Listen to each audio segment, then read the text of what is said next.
เดินทางต่อครับพี่น้องไปซื้อของร้านเริ่มต้น20 บาทนะพี่น้องจุดหมายปลายทางก็คือไปซื้อของเบ็ดเตร็ดของใส่ในครัวเรือนร้านเริ่มต้นที่20 บาทนะครับผมเดินเข้ามาในซอยนี่ครับพี่น้องถนนซอยเส้นนี้ก็ไปทะลุออกไปบขสในตัวอำเภอครับพี่น้องอืมช่วงนี้ก็ช่วงแดดออกแน่ดีพร้อมเพราะว่าฝนตกเช้าไม่ฝนหยุดตกแล้วก็มีแดดก็เป็นเรื่องดีของธรรมชาติในการสัญจรไปมาของผู้คนเนาะพี่น้อง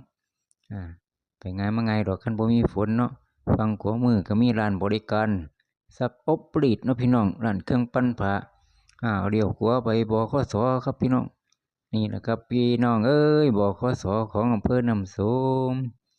สำหรับผู้ที่สัญจรไปมาจากทางไกลก็มาลงนี่นะครับพี่น้องมาจากกรุงเทพก็มาลงนี่ละเพราะว่ารถมากรุงเทพก็มาจอดหนีกันรถทั่วเพิ่นเนาะอันนี้ก็บขสอย่างนี้พี่น้องบขสประจำอำเภอร้าน20 บาทเริ่มต้นที่20 บาทก็ทั้งนานี่แหละครับพวกนี้พาพี่น้องไปซื้อของถ่ายวิวทิวทัศน์ให้พี่น้องเบิ่งไปพร้อมไปน้ำผู้คนสัญจรไปมาในเขตตัวบขสก็หลายแวะซื้อของเบ็ดเตร็ดพี่น้องไปหาใส่ก่อนสินั่นเราพี่น้องซื้อถุงขยะไว้จะไปใส่ไว้นี่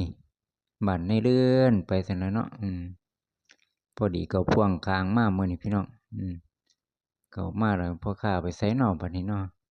มาซื้อน้ำเพิ่นประจำดอกพี่น้องคนกำลังไหลมาซื้อหลายอยู่ดอกของใช้ของสอยมากมายพี่น้องเลือกเบิ่งเลือกซื้อเอาสำหรับผู้ที่มาจับจ่ายซื้อของไปใช้เนาะเรื่องธรรมดาเบิ่งก่อนพี่น้องสิเอารุ่นใดใช้ได้ของใช้ประจำชีวิตประจำวันพ่อค้าก็มาแนะนำสินค้าเนาะจะเอาแบบใดมักแบบใดเราก็เลือกเอาขออนุญาตพ่อค้าเนาะพี่น้องถ่ายคลิปนำพร้อมก็บ่เป็นหยังพี่น้องเพิ่นรู้จักกันอยู่กับเพิ่นเพราะว่ามาซื้อนำเพิ่นบ่อย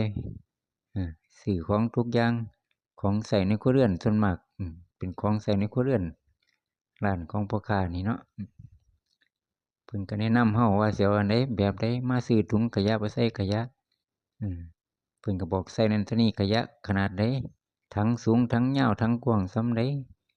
เพิ่นก็แนะนำเราไปเราก็บอกเพิ่นตามลักษณะของถังได้ถุงเรียบร้อยแล้วพี่น้องเอาแต่ละเม็ดมาวัดมาพิจารณาเพียเบิ่งพร้อมได้ขนาดใดมักแบบใดโอเคพี่น้องวัดก่อนวัดเบิ่งความกว้างความยาวได้เรียบร้อยแล้วเราก็จังค่อยใส่ถุงเดินทางต่อเข้า